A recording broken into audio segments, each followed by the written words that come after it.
overall chances. But now, in our second match of the day, Gia, we're taking a slightly different turn here, moving back up over to Division A here with Glory and Bankyugi. And this time, Gia, Bankyugi has finally caved. I messaged him about it, asking what on earth is going on. He's not bringing Reno Mage. This is bedlam. What did he say was going on? I don't know. My entire world's upside down. He said, as I scroll back up, he's just telling me how handsome I am, how great of a caster I am. He said, I still miss him. My world is definitely upside down. Yeah, I still miss him. Maybe I submitted the wrong list. And next week I'll try Chonsu's lineup just to tease me.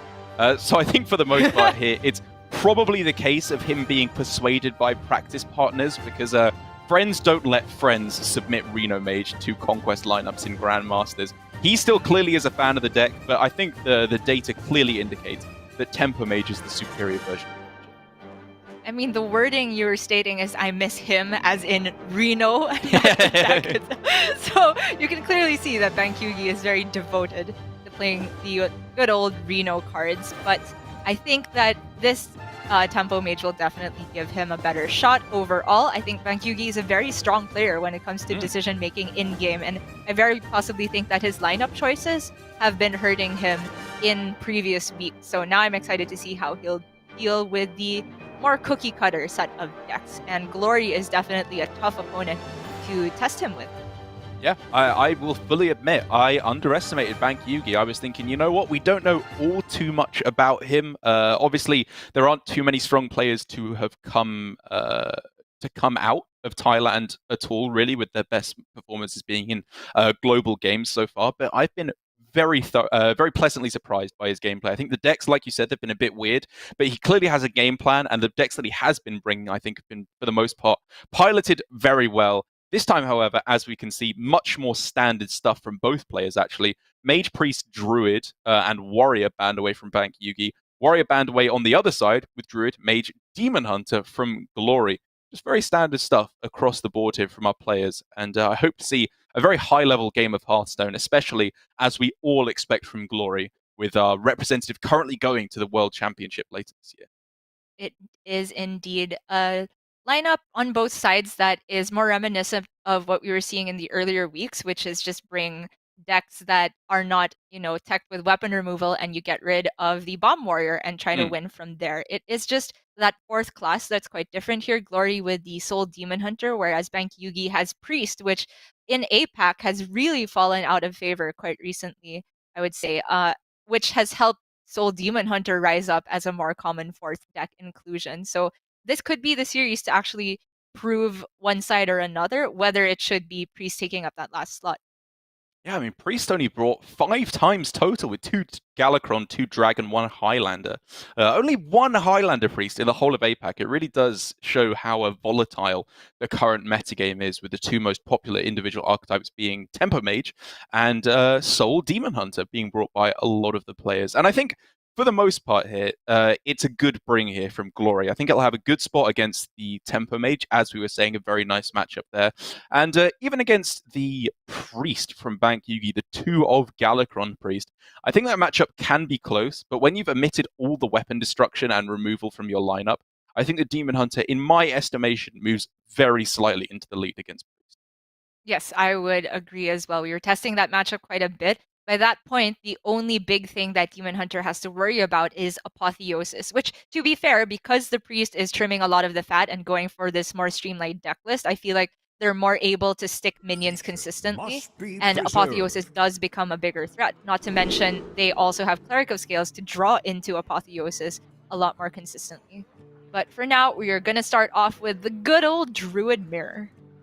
Indeed. We've been seeing a lot of discussion recently on Twitter about Lightning Bloom in particular, as I believe Pocket Train was the player who hit rank 1 while cutting Lightning Bloom from his Mali Druid entirely, which caused huge uproar, justifiably so. But it does mean here that for Bankyugi, he is holding on to it still. Do you like the keep of that alongside Overgrowth, or do you think he should be looking for the payoff in the form of, obviously, Guardian Animals? And mull it over on this video. I asked 3 pro players, and they were like not giving hard rules. It's more like it's more likely to keep Lightning Bloom, when you have overgrowth to go along with it. And I think overall, I just cannot come up with a hard rule on this. It just seems like a matter of preference, and I don't fault players either way at this point. I mean, it's like the Pirates Code, right? They're more guidelines than hard rules in this situation. That's the soft versus hard ramp argument on Druid. Well, in terms of this turns, I'm seeing a pretty clear play out here. You have the option to go Bloom Overgrowth into Coin Overgrowth, right? Time waits for no one. It feels a little bit sad to waste the discount from Nature Studies, but Indeed. the upside of just getting ramp into ramp and you have a whole turn earlier to actually get your payoff is far too big to give up here. And speaking of the sadness of losing the reduction from Nature Studies, Glory may be looking at the exact same situation, because Nature Studies is tempting here. If you hit exactly Overgrowth, then you're very happy, or even Wild Growth, and it's not too bad at all. But instead he's just holding it back here, trying to find something a little bit later on when he knows what he needs. It's reasonable because he does just guaranteed have Guardian Animals next turn anyway, with the Lightning Bloom and Innervate. But the question is, does he want to play Guardian Animals here? Because we very often see animals being held back unless you have something to immediately attack into because of the threat of Thresher. If the Lake Thresher comes down, it can sweep away your Stealth Twilight runners. And obviously, Glory, I think, Kid, does have to anticipate a Guardian Animals on the other side of the board. Very true. I think before he knew what Bankyugi's turn this turn would be, which is another Overgrowth, then he would have been happy to go for Guardian Animals first on board here. But now that Bankyugi is able to respond the other way, I think it is very reasonable to just hold back. But this is a brave man we're talking about here. Because if there isn't Guardian Animals into Thresher, then Glory is so far ahead. Whoa! Hello? Okay, there's 2 of each beast in the deck for Bankyugi. And he hits the dream. This is the exact punish that Glory was praying would not come down. Even has Iron Bark to make his Twilight Runner survive. It's true. Is that worth it? Or do you just take the draw right now? I guess it's probably worth it, huh?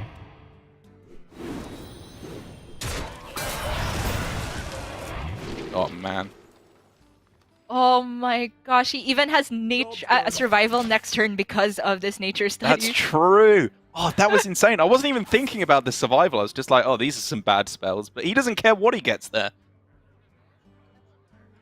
Okay, well, Glory's save Nature Studies lets him go for second GA next turn. But it definitely does not feel like it's gonna be good enough because Bankyugi gets this buff. That's disgusting. I mean, this whole game was absolutely disgusting from Bankyugi. Double Overgrowth, perfectly played out in time. You struggle to beat this for Glory, even with second Guardian Animals ready to come down. Or if he gets Thresher and Teacher's Pet? Because he already got one Thresher. How many is he running? 1 Teacher's Pet gone, so he has 1 of each left in the deck. I'm just trying to find ways to survive here. I mean, if he gets Poisonous on the Death Rattle here, he could bait out the Broom. Or if he gets King Mukla, actually, that could have been a kill on the Thresher there. Close second. Yeah. Bankyugi's 1 off lethal by my count. 12, 13, 14. I concur. So just play 2 more big boys? Sounds good to me. You obviously need to kind of think about... he could even play 4 big boys. He could just Lightning Bloom oh my out god. the brooms. Oh, you just do it right. There's no way you lose after that. Yeah. Glory just does not have an answer. Yep. Best is Mount Seller, but on 7 mana, even with all the Griffins in the world. It's possible, and that is definitely the benefit of Glory's play, right? He has the top deck of exactly Mount Seller, and then he still has Vate Broom to rush out all the beasts. So I think actually from Glory, because of how dire the situation is for him, I like his slightly more reserved line here for the potential top deck. Yeah. Yeah. Go for it. Get him. Play the other one. Can't hear me. Oh, I saw a purpley background. I thought that was the Mount Seller, but it's just not gonna do it here, right? Even with double Bulk Beam Iron Bark. Yeah. Just not enough attack. Yeah. Bulk Beam, like, nah, he just can't stay alive. He just doesn't even get there. Even if you Iron Bark up to 9 health, it just takes 1 trade plus hero power, then the 9 attack guy can go face. So he is just digging for nothing at all. And that's going to be game 1 to Bankyugi. No surprise whatsoever, given that Guardian Animal's top deck. What's happened? Last season, Japan were the king of these Druid matchups. Be it Druid mirrors, Druid against anything at all. But now, Thailand and obviously Bankyugi in particular, clearly coming and stealing their spot on the throne here, as the Druid does end up taking the first loss here for Glory. Demon Hunter, Mage, and Druid all needing to get a win for Glory. Whereas for Bankyugi, only the Priest and the Mage on the other side. I guess I was going to say the weak spot here for Bankyugi is the Mage, but I think even then it's got a decent spot against a couple of the matchups. It's true. Mage, I think, has just become so popular of a bring because people have figured out that it's one of the most flexible decks. I'm thinking maybe the Priest could be a weak spot here, but now that it's been streamlined as well, I feel like Priest has a lot of lasting power. Definitely not liking Glory's chances. Me neither. But as Bankyugi just comes into Grandmasters, wins the first week, already 1-0 against our representative, already going to the World Championships. He's clearly making quite the name for himself and quite the splash here as well in Grandmasters. And we're going to see if he can go all the way 3-0 sweep against Glory, or if our World Championship representative has something to say about it. We'll be right back after this break.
To thee, O Scholomance, the magic school of your legacy of glory shines. May thee stand forevermore.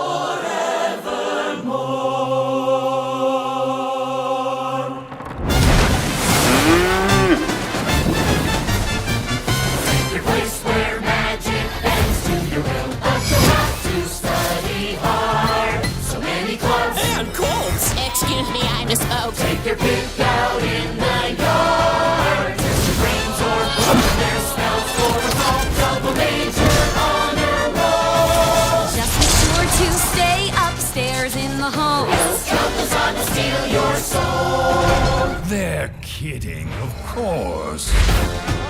Dear magic school, we vow to stay right and true. A Scholomance, we love you. Hey, hey, USA!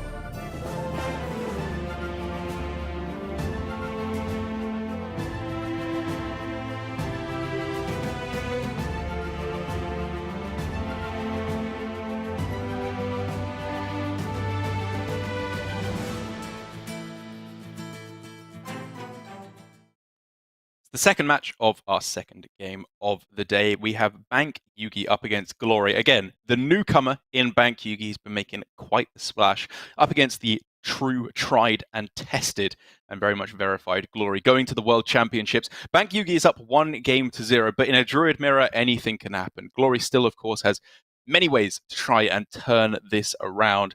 And he's going to be going first year for the Mage up against the Priest. A very close matchup in my estimation. Yeah, it honestly still feels like a 50-50 to me. And similar to how the big problem for Soul Demon Hunter going up against the Priest is playing around Apotheosis, I feel that Mage has to juggle with that problem as well. Can I finally start ignoring their minions? Can I start going face? But the difference with Mage is that they have access to freeze effects, which can be quite backbreaking if the Priest needs to heal back up with that apple. Blistering start, though, here for Glory. That is an insta-full keep, in my estimation. Yep. And then on the other side, for Bankyugi, I really just want stuff I can throw down in the early game. Again, this is 2 of Galakron's Priest, as opposed to the Highlander Priest, which has definitely fallen out of favor somewhat. And with this version of the deck, again, it's all just about locking down that early board for me. I don't want to let them get any chip damage, and I want to make sure that once the big threats do come down, I have the board ready to isolate it and try and steal that minion with Wave of Apathy. And that's why I wouldn't be surprised to see even Sethek just kept here as a play on 2, but Glory is actually going, Bankyugi rather, is going for the Murazon Keep, which is obviously a card that is very threatening if Mage wants to pop off with their Sorcerer's Apprentice turn, but it doesn't so much lend itself to that lock down the early board game plan you were talking about. Right, and it's kind of weird because I think if I'd seen this play be made like 3 weeks ago, maybe a little bit earlier, I'd be like, okay, I can understand. Tempo Mage is a deck that stores up a lot of cards, then explodes onto the board, and Murazon can capitalize on that because it's a fairly slow tempo deck. The modern theory, however, with Tempo Mage is it's going quicker and quicker. Like, people are just tempoing out their cards, they're killing you really quickly. People even cutting Mana Cyclone, we're seeing with Jambray's most recent iteration of the deck. And as you can see here, Tempo Apprentice, what is Murazon doing against this? Nothing at all is the answer, and I really love the decision from Glory there. You can see his first instinct was just to play Lab Partner and set up for a bigger Cram Session, but I think the problem with that is you can still just go Lab Partner Cram Session on the next turn. Why not just get more attack on the board right now and possibly save more mana in the process? Yeah, I really, really like this line from Glory. Ooh. Okay. Azure Explorer, the cheapest option. And I don't think he's very much concerned with getting the dragon. I mean, just look at this. The mana that he is cheating on this turn. Even if Apprentice dies, which it does kind of look like will happen here, I think you're just still a very happy chappy, and you probably even soak up a Frostbolt here. I don't think the Nova's or the Intellect is even necessary, to be honest. It's true. I mean, he just has generation effects for the next 3 turns. If he wants to go one maker plus the Cobalt Spellkin and the Azure Explorer. The only problem I see with Glory's hand is him actually overdrawing in the near future. Yeah. He wants to go for all of that on curve because the Apprentice is going to die. Yeah. I'm a bit surprised to see the AI, actually. I mean, the AI is interesting because you have to realize in this deck that draw and generation are 2 extremely different things. Generation is obviously valuable because it gets you cards to spend your mana on, but AI finds giants. That's the difference here, I think. He's already played quite a few spells that didn't start in his deck, and he really wants to start tempoing out that giant as soon as he can. That's true. Oh, second Apprentice drawn. Big deal. To make this turn backbreaking. If he finds Brain Freeze or Ray of Frost off of these, that's a dead Seth. Ooh. Yeah, I think I can respect the twin spell here. Holding on to the Apprentice for a bit later, also fine with me. I think we're past the point where just having a 3-2 on board is scary for Bankyugi. Can start going for AoE effect. Mind Render Elucia here is a very interesting prospect. You're obviously giving your opponent Cabal plus Wave, so you probably don't play it yet. But you know your opponent's got a handful of cards. And some cheap spell damage minions. It's close. Definitely something to consider in the next few turns. I mean, it is a handful of cards, but with the amount of mana available, I feel like Elucia won't be all that great in the near future. He can't have a hard read on second Apprentice already being there. Yeah, I mean, to be fair, when I first saw it, I was thinking that the spell damage reduction in cost transfers over to the Priest, which of course it does not. So it would be a lot harder to spend Bankyugi for Glory. Bankyugi saving up for this big turn, which used to be a much bigger swing onto the board. And from here on out, he has access to the bigger AoE effect. Yeah, the only thing you even consider about not popping off on this turn is because you literally have too many cards in hand. You maybe spend a turn dumping them, but here with Arcane Breath, you can get something cheap almost always, except for that, I suppose, and then try and make your hand small enough for evocation. This is too good. Yeah. Oh, he's even going AI? I thought it's going to be a Cyclone turn here, but I mean, you were talking about Mana Giant before, so that must still be the #1 priority for Glory. Interesting. Can't even Cram Session. It's too good. Everything's too good. Does kind of make me wonder if this wasn't an apprentice turn at all. Like, he could have played one less spell with this hand and saved an apprentice for an evocation. But I guess it's a 3-2 on the board. He's playing a whole bunch of stuff. It's very consistent with his game plan, at least here from Glory. Possible that he wanted to go in before Coin Mirazon with the apprentice turn. You could go Well, coin, then renew. then renew the Pyro. Hopefully play something other than Wave to end the turn. Shadow Madness. Shadow Madness to steal the Spellkin. Will it have anything to rush into? I don't think so. I Nothing think everything else is dead. Right, okay. Maybe just You can take go- Mind Games. Yeah. I wonder.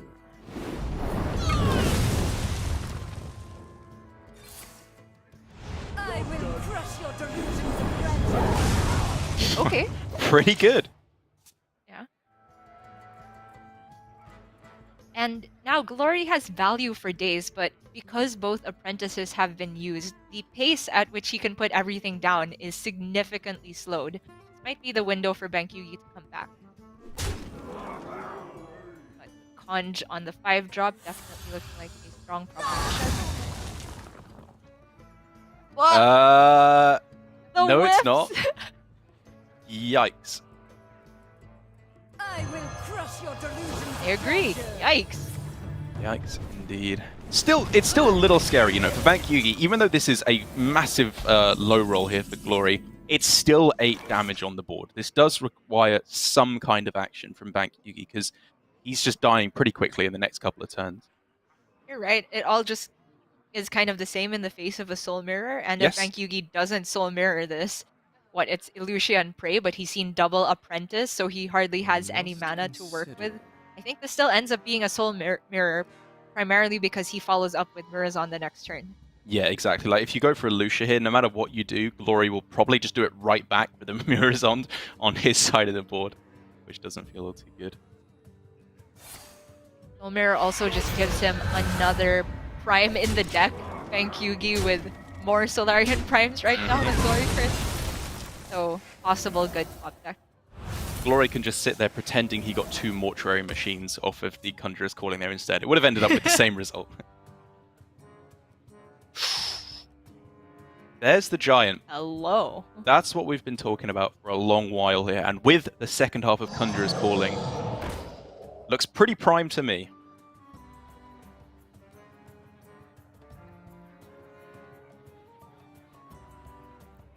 And as for 8 drops, I don't think there are any whiffs quite as disastrous as Jandis. The worst one is the 4-4, I believe. Right, I mean... Yep, there it is. Bit of a whiff for sure. I think you're supposed to just start with Conjurer's Calling there because you can get Arcane Devourer, right? Which gets better with every True. spell that you play. But on the other side, if we were looking for answers, obviously Bankyugi could go with his own Mirazon here. It gets him a Giant, draws him a couple of cards. He probably dies though, so he goes with the Solarian Prime that he mind games into his deck, and it is off to a stunning start. Whoa! Oh my... Whoa! Oh my... Ah! You said last turn looked pretty prime to you. This turn looked very prime to me, and it is a demon, so it's dying to sacrifice. Even when Bankyugi isn't playing the Highlander Mage in his lineup, he still finds a way to cast Puzzle Bots with his Priest instead. Of course. You know what? I'm not even surprised at this point. These are insane outcomes. Oh, But I am Glory. not surprised. You poor man. Sure. Oh, poor Glory. Alright, are we back to the mage spells? There we go. Oh, no, not quite. Still Puzzle Bots. Oh my gosh.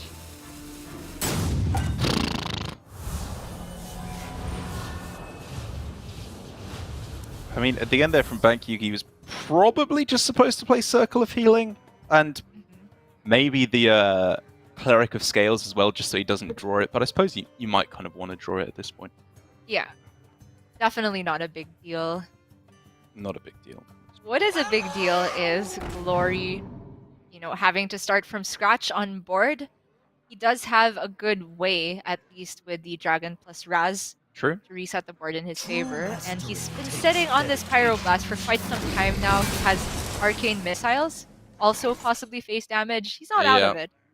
I mean, he's got Arcane Missiles, but Bankyugi just has his own Raz plus the Explorer as well, and he can throw in a Missiles with bonus spell damage on this turn. Yep. Takes dedication. Although it's kind of awkward the way it works out because the Raz goes off after the missiles, so if all of these, or like a bunch of them hit the Azure Explorer, it's not convenient. Yeah, not ideal there, but I think it's still worth it to go for the potential upside. Absolutely. Okay. I feel like we are discovering things. Yeah, Turn no spell damage at all makes the Flame Strike a little awkward for sure. Ollie.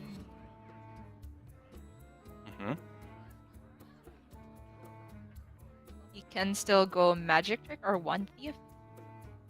Testing first for Spellbender, or like testing with a face attack so he can decide the odds of it being Spellbender. Yeah, I think he came to the Another- correct conclusion at the end that you don't attack face here. Like, Raz is too important to just have activating every turn. I mean, the number one goal is to get rid of the other Raz and Exactly. 8/8. Oh, So I'm thinking it's still Magic Trick here? Or even freeze the other Raz? Flame Strike. Missiles. Okay. Yeah, he can just trade if it doesn't hit all three. Whew. Okay.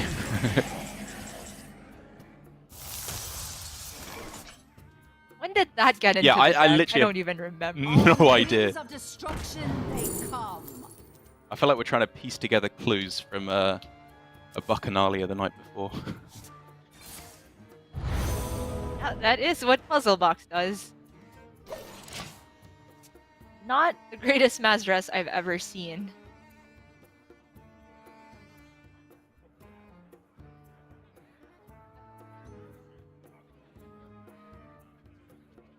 Alright, so we're clearly homing in on lethal here for Glory. That's where he's got his eyes set at the moment, is that Pyroblast. Just needs to get in the little bit of chip damage, find a little bit of extra burst damage to get there. And this is still very winnable. Has 2 evocations to try and hit Frostbolts and Fireballs, but True. not all the hand space to work with it. It's so difficult to optimize this, but I think Glory's gotten pretty close to optimal, if not optimal. Pexus Blast, you take that. So he needs to consider quite carefully how he does this, because this could be a game where you don't attack face, because it could still be Ice Barrier, correct? Mm-hmm. So there's the thinking here of just going like Pexus Blast face, trade, and mirror image. There's also the consideration for just potion is not ridiculous on this turn to discover another missiles and another spell. Yeah, there is some hand space issue with the potion unless you go mirror image first. In the end, Glory is valuing his board, which is also a valid line of play. Because Evocation, the other one, can go so many different ways. If it doesn't hit your Fireball Frostball but gives you a bunch of Flame Strikes or Power of Creation, then you kind of suddenly wish you prioritized board. Not sure what's better on average. So I think if Bankyugi can't go for Mind Render, his hand is still too good. You just go with Spellkin, get something on the board. Those are nice. Radiance, Renew. Yep. Very nice.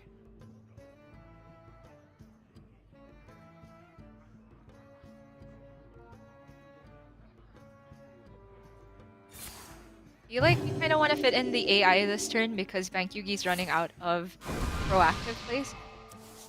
Yeah, I mean, I was kind of wondering if it was just Kaj on that turn, literally just to get another body down, but I suppose you're a little bit light on actual threats, so you do want to space them out where possible. I think the card is just a bait, potentially, because Bankyugi can lose the game to not overall value, because obviously Glory's deeper in his deck, but if it's consecutive turns where Bankyugi doesn't have any good threats or That's fair. answers left.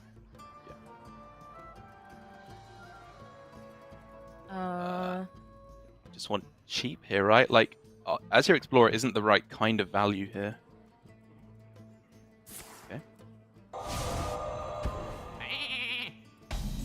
I mean, it depends on how he views his game plan. I'm not sure what the cheap spell damage minion achieves since he's already played Raz. I kind of like the Azure Explorer to maybe hit a big dragon as his next play.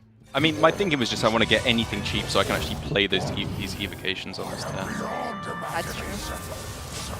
So 2 real lines that I saw there from Bankyugi as well. It was either Kaj, I think, was always happening on this turn just because of the huge tempo swing, but then it was either Wave plus Cabal Shadow Priest, sorry, or just go for the Galakrond. And honestly, I can respect the Galakrond here. I think getting that hero power online is pretty valuable at this point.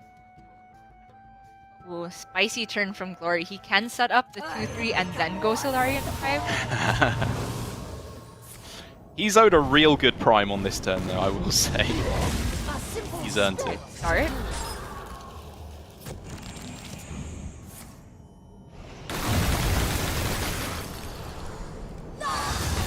Oh! No! Oh, no! That No! is not a good prime. And now Yikes. you rip the Nova. Oh, that feels so It's starting bad. to get scary if he just Yeah. tanks 9 the next turn. You never prime your own Solarian here, right? Probably just is too weak. Your opponent can almost always clear it.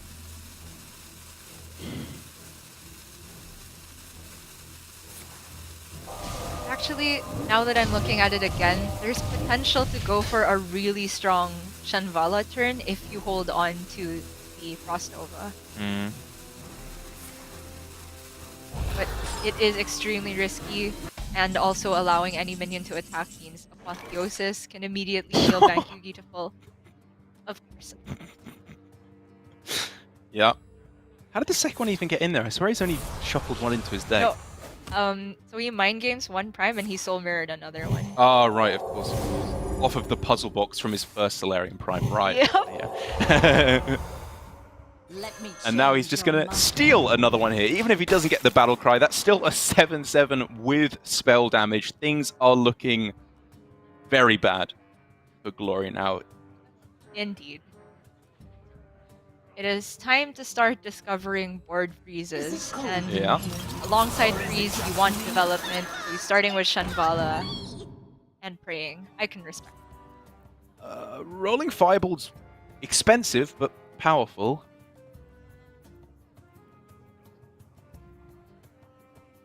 I I feel mean, like it clears off a rolling couple of minions. Fireball- He's not dead with that card, at least, right?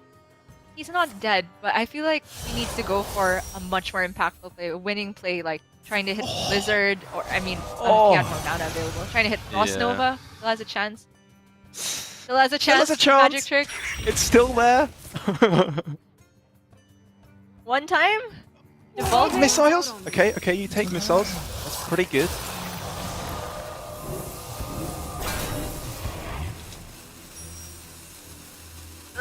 Sure. He's alive. Technically.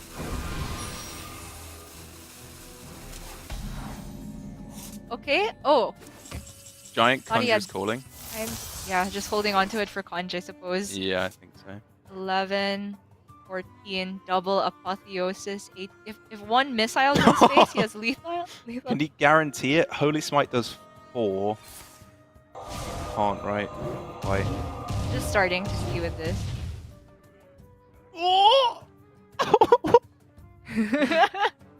Okay. Technically still in the game. He could just prime here. If just he's prime. a gambling man. Oh, Okay, that's lethal. That's it. That's the Yep. exact card he needed. +2, +2, +2, +3, +2, +3. Plenty of buff cards to close this one out. And my heart goes out to Glory there. That was a rough way to go down against a nutty Solarian Prime. But it was an interesting game, I think, for sure there. Bankyugi definitely not approaching it the way that I've seen most Priest players approach it, with holding on to the Murazon right from the start. But to be fair to him, most of his deck is early game. He was quite likely to be able to survive the early turns. and instead held on to a key late game card instead. It's a unique approach to the matchup, but the more I think about it, the more I can kind of respect it. It's very true. And the other thing I want to note is the more I see Priest in action, the less I actually see Mindrender Elucia get Yeah. played. It feels like this card is a tech card more than anything, rather than an auto include. It's more of the threat of it being in hand makes your opponent play differently, but in practice, it feels like there are very niche situations when you actually get the full potential because Priest is often filling their hand themselves with the value.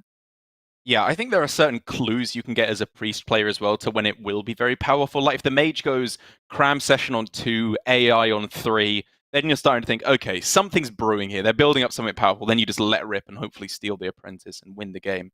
But I agree, it's looking a little bit dead in a lot of these matchups, and it's kind of indicative of priest in general here. It's taking a big dip in terms of the representation, not looking quite so strong in terms of the win rates in the Masters Tour either. Maybe it will fall off the radar, or maybe players will find the build of the deck. We're seeing a little bit of experimentation. I think Tyler is one of the players who's gone for the Dragon build with Time Weaver, or Fate Weaver, sorry, thrown in there as well, which is one to look forward to later on in the week. But now, for Bankyugi, only one class left to take a win with.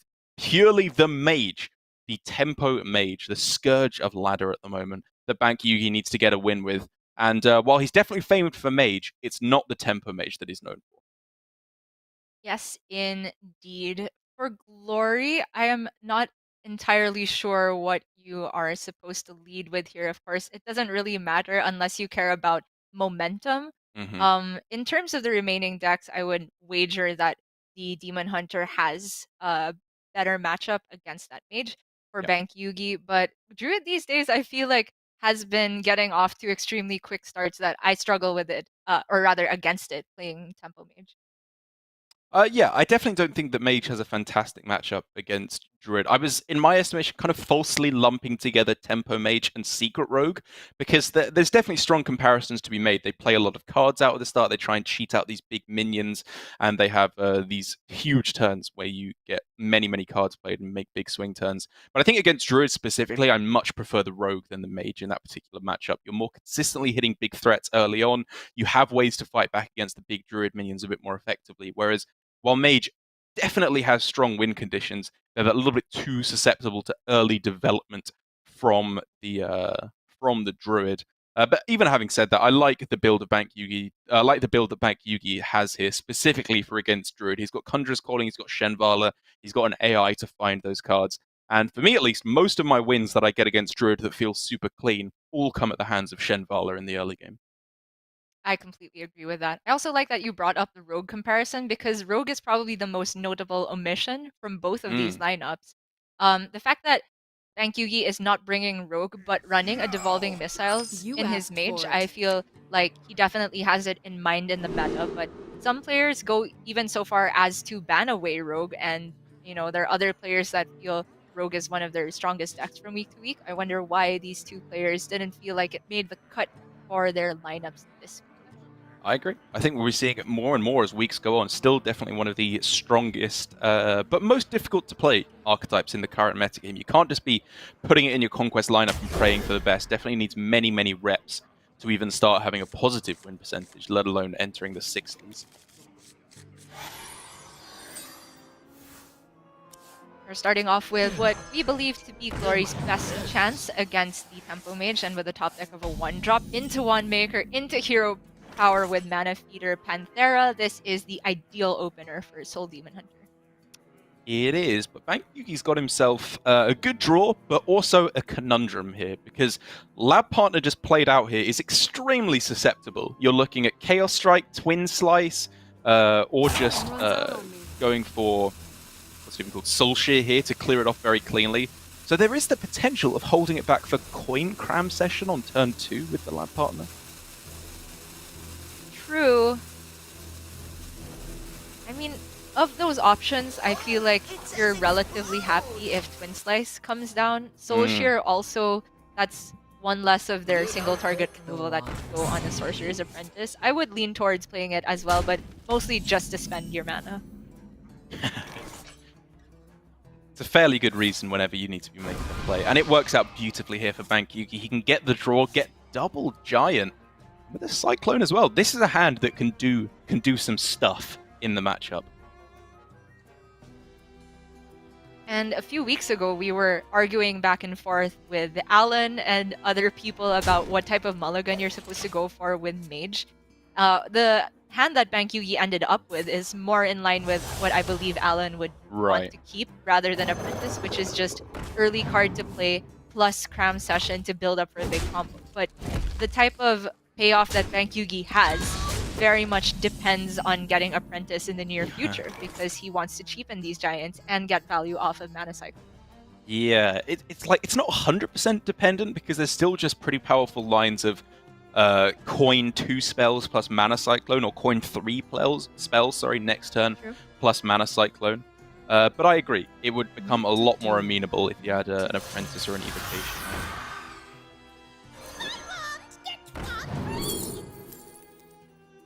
I like this. I like tempoing out the Wand Maker there.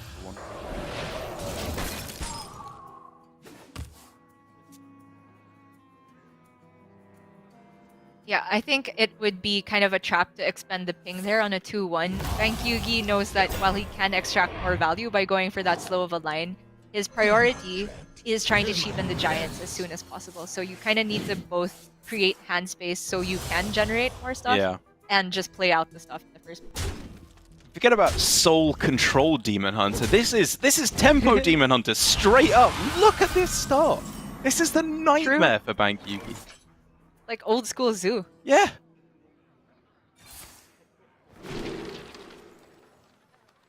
Oh, so expensive. Okay, I was going to say Stuart, but like Violet Warden is not terrible here just for a bit of extra taunt to be able to play to get in the way of the damage.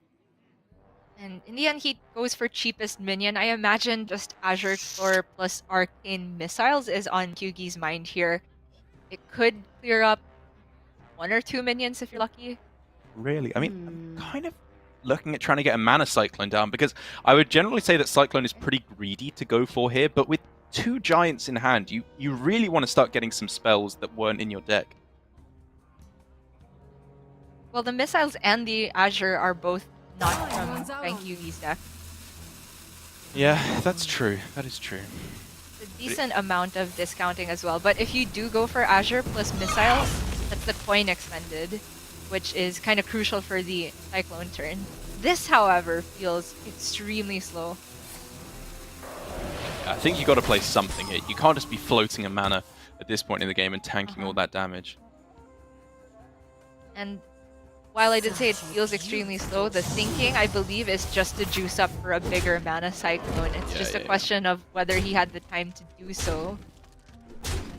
Well, we shall see. Obviously, this has the upside of potentially getting a Apprentice before he has to go for it. But it's slim, of course. Ray? Huge here. Yeah, Ray is a very, very big deal.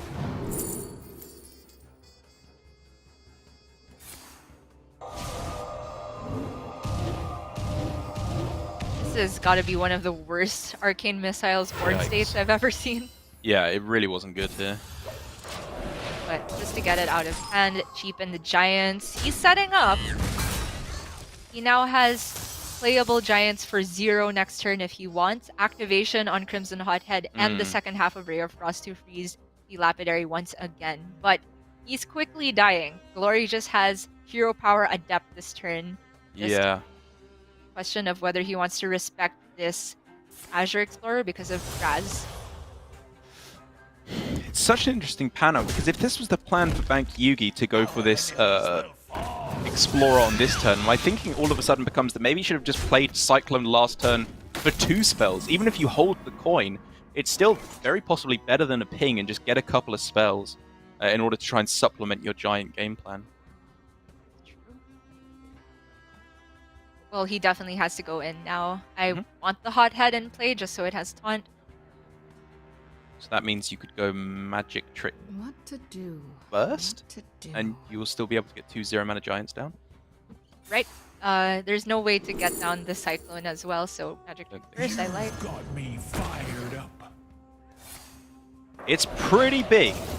It's a very, very big push on the board, but the question is, will he just be dead before any of it matters? Well, currently, no. Glory has a Blade Dance, but no... Oh, I was gonna say no Marrow Slicer to go along with it, but that's And- so backbreaking. Yeah, it's just game. 100% able to clear off the Hothead, trade in one of the Jailers, push for lethal here. It was a tough game for Bankyugi and a very interesting mid-game. But at the end of it all, Glory got the absolute dream. These Spirit Jailers came at the start of the game, and they did not stop attacking until it was done. You could see Bankyugi's game plan was very clear there. Had that not been Marrow Slicer off the top, he had a very strong chance to actually take it with some more generated freezes. He had 2-turn lethal set up on his other side, but the whole question with this deck is it one turn too late? And the more I played the matchup from the mage side, the more I just realized that as early as possible is the best time for Giant to come down. Yeah. Such like a technical, dense mid-game there from Bankyugi. So many little decisions that you could be tweaking, and I'll be thinking back on that one for a while, because, again, it's like, do you get the earlier Cyclone down? Was he pinging too much? Maybe he wasn't even pinging enough, because he should have been trying to just avoid any damage that he gets through to the face whatsoever. Very, very interesting one, but it does mean, as you were saying, that Glory gets the expected win with the Demon Hunter. Now it's got to be the Druid and the Mage, however, so at the very least, if Glory wants to win this, he's got to take a mirror, if we want to look at the other one with the Druid as a favorable. And it's not a strict mirror in terms of the build of Tempo Mage. I think that Glory's list with the double Cobalt Spellkins, double Arcane Breath that Orange popularized a few weeks ago has fallen out of fashion, whereas people are mostly running just Violet Spellwing and the Wand Makers in there and foregoing the Cobalt Spellkins. You asked for it. It does seem that way. I mean, there's a lot of different theory, like it's 1 or 2 Arcane Intellects, no Arcane Intellects even. We're seeing Jambray with, again, his, as I said, 0 Cyclone build of the deck, which I'm not necessarily such a fan of. In the end, though, Glory starting off with the Druid, and this hand is all the ramp in the whole wide world. I So you just think you keep like you throw away everything one but bloom. one lightning bloom. Yeah. Yeah. I agree. It's the same curve that Bankyugi used in the mirror against Glory a while ago. Wow, but on the other side, this is a lightning fast curve from Bankyugi.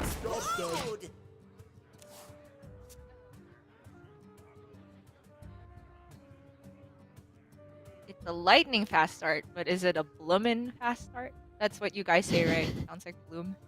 All the time. Can't Bloomin' stop us. I prefer the way you say it. It's adorable. I wonder. Coin lightning bloom overgrowth this turn. Is that really the Means play? that you have nothing to do on the next turn. Oh, no, I'm just thinking aloud. Sorry, I'm Right, just trying sorry, to figure out the best way to spend your mana across the turns. And I was thinking it's pass into lightning bloom overgrowth into coin overgrowth, which is what we saw last time. That was my plan. This allows him not not hero power, crystal power on this turn.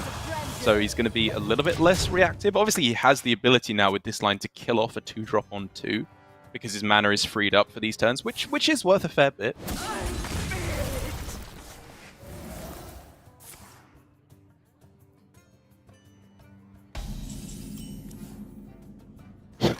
Okay, a 6/6 next turn. I'm on board with that.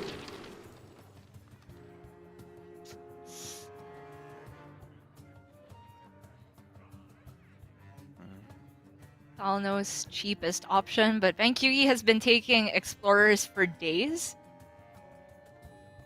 So going into turn 5, you're kind of expecting just a beast to come down on this turn. I think is the most likely play from your opponent. So Thalnos is fairly unlikely to die if you just throw it down here, and then you can draw more with Cram Session next turn. I think no matter what he took, it was always going to be Wand Maker this turn. Okay.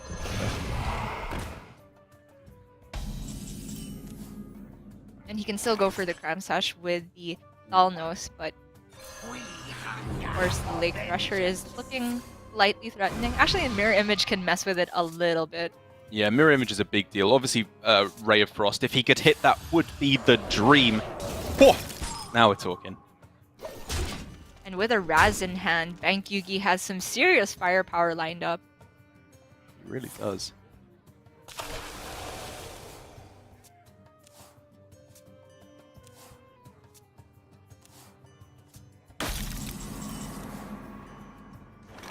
Guardian Animal's next turn for Glory is big. So, Raz is obviously a bit awkward here because it's doing exactly 3, so there's no way to kill off the Thresher on this turn, and Not that I can see. therefore you probably have to deviate, right? This could just be an Apprentice turn. I wonder. Right. Apprentice with not that much payoff other than setting up the Apprentice, but if you can protect it behind Mirror Image, I Right. think that's kind of worth. You could even potentially trade in the Thalnos if you don't find anything better off Magic Trick. True. I mean, you can even start with it. Oh, did we miscount or did Bankyugi miscount? 3? No, because every spell damage you Yeah. trade in is 1 less. Right. The Thresher just survives this turn. Just survives. Time runs out on me. No draws can change that. This seems wrong. It really does. I mean, with the way it ended up with the trades, obviously Bankyugi was accounting for this possibility, and maybe he was just saying it's fine if the Thresher lives, but that feels extremely sketchy to me. You can trade the Twilight Runner into Thalnos, yeah, and then go trade.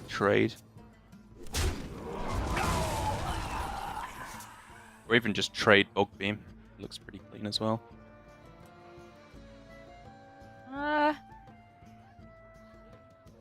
Trying to think if there was a better way to do this. Because you don't want to get the Threshers damaged by the Raz. Yeah, so you can just trade into the One Maker here with the rushing one, right? And then Bog Beam Raz is what I'm looking at.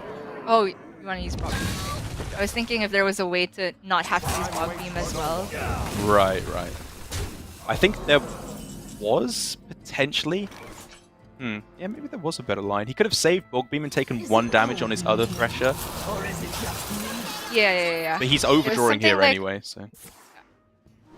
Obviously, this turn is straightforward for Bankyugi, so I am gonna try and idealize that turn from Glory. I think it was something like the Twilight Runner on the leftmost minion, and then you deliberately take half cleaves on both of the Threshers. Oh, right, okay. Maybe, yeah. You don't get to push 4-face. Anyway, really small thing. What isn't small is Bankyugi finally coming back onto the board here. Maybe it's not that small of a thing that the Bog Beam was used, because this Apprentice is going to be hiding behind the Mirror Images now.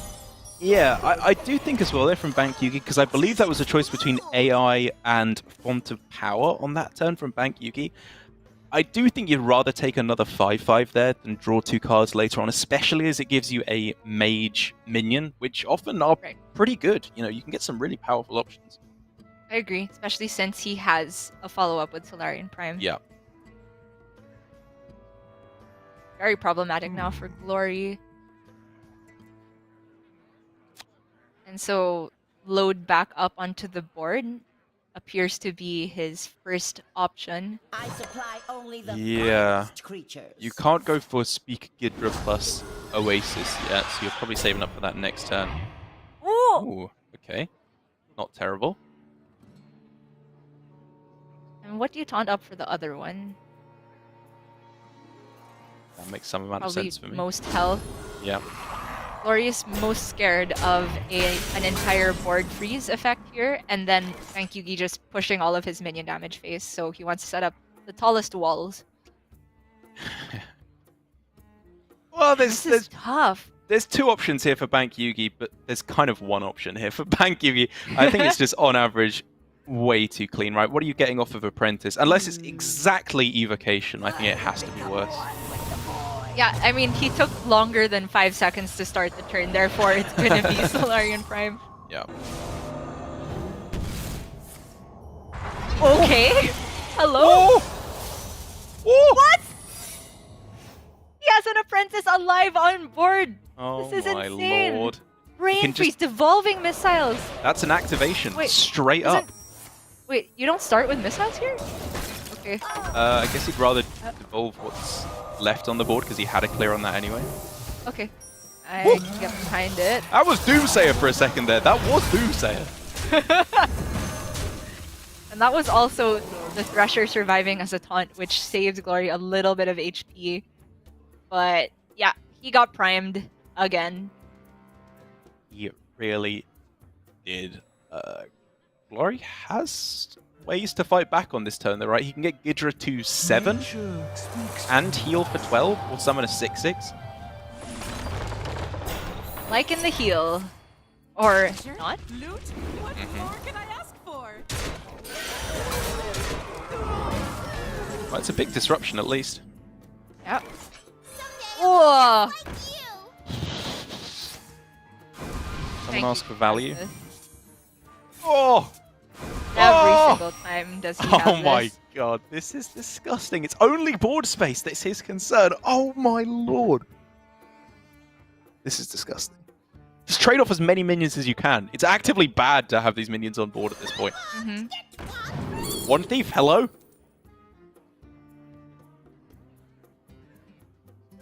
can play that on this turn. And then get down no giants. Whatever. It's just lethal, I think, here. There we go. Yep. Easy peasy. Very nicely done there by Bankyugi. It was a weird game in the mid game, but I think, as I'm often seeing here for Bankyugi, I'm confused by his lines. I kind of disagree with them. But then as we see the game retrospectively from a top-down stance, we can see it kind of made sense. Going for the Raz there, it looked kind of weak, but it saved the Apprentice. It allowed for this huge turn with getting the Shenvala as well, and he was rewarded for it. Not entirely convinced still. It did work out there, but I think all of that was off the back of having Prime on curve, which I suppose by the time he had drawn it, it was fair to assume that that was the game plan. But I still kind of think if you go for the delay Raz turn and set up a protected apprentice with the mirror images and maintain more spell damage on board, that you can possibly get a big enough swing with Raz to win the game that way. For Glory, though, I just have to say that's pretty bad beats. Yep. The primes have been extremely powerful this game. This They whole have. series, rather. Yeah, they have for sure. I think you brought up a really good point, however, with that turn where he played the Guardian Animals and was positioning his plays with the Thresher. There was probably a slightly better line where he could have saved the Bog Beam and instead played the Iron Bark, which then would have left him a Bog Beam in hand, which maybe could have killed the Apprentice, which maybe, we can go on and on and on about the different lines that can potentially have folded out there. But I do agree. It was a bit of a tough beat there for Glory. Bankyugi does go up 2-1, though, defeating the current champion of the last season of APAC Grandmasters. Is no small feat, and he's looking in a very good spot over in Division A, being the only newcomer to be in Division A. But now, Gia, this is the match of the day for me here. We have